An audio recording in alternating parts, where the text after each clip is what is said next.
ಶಾರದಾ ಪೂಜಾ ಕಾರ್ಯಕ್ರಮವನ್ನು ಏನು ನಮ್ಮ ಸ್ನೇಹಿತ ಜಯಕುಮಾರ್ ಅವರು ತುಂಬ ಅದ್ಭುತವಾದಂಥ ಒಂದು ಶಾರದಾ ಪೂಜಾ ಕಾರ್ಯಕ್ರಮವನ್ನು ಆಯೋಜಿಸಿದರು.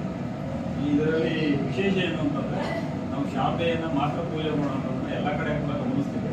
ಆದರೆ ನಮ್ಮ ಏನು ಹಾಸ್ಟೆಲಲ್ಲಿ ನಮ್ಮ ಸಂವಿಧಾನವನ್ನು ಇಟ್ಟು ಮತ್ತು ಸಂವಿಧಾನದ ಪೀಠಿಕೆಯನ್ನು ಇಟ್ಟು ಇವತ್ತು ನಾವು ಶಾರದಾ ಪೂಜೆಯನ್ನು ಮಾಡ್ತೀವಿ.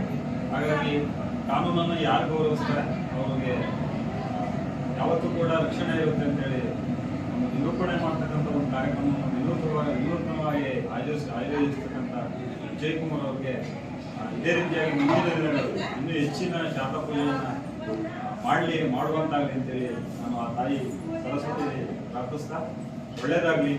ಈ ಹಾಸ್ಟೆಲ್ ಕೂಡ ಇನ್ನೂ ಹೆಚ್ಚಿಗೆ ಅಭಿವೃದ್ಧಿಯನ್ನು ಹೊಂದಿದೆ ಮತ್ತು ಇಲ್ಲಿ ಹೆಚ್ಚಿನ ಮಕ್ಕಳು ಬಂದು ವಾಸ ಮಾಡೋ ಥರ ಆಗಿ ವಿದ್ಯಾರ್ಥಿಗಳ ಕಲಿಕೆಯನ್ನು ಹೆಚ್ಚು ಪ್ರೋತ್ಸಾಹಿಸುವಂಥ ಕೆಲಸ ಇಲ್ಲಿ ನಿರಂತರವಾಗಿ ನಡೆಯಲಿ ಅಂತೇಳಿ ತಾಯಿಯನ್ನು ಪ್ರಾರ್ಥಿಸ್ತಾ ಒಳ್ಳೆಯದಾಗಲಿ ಅಂತ ಹಾರೈಸ್ತೀನಿ.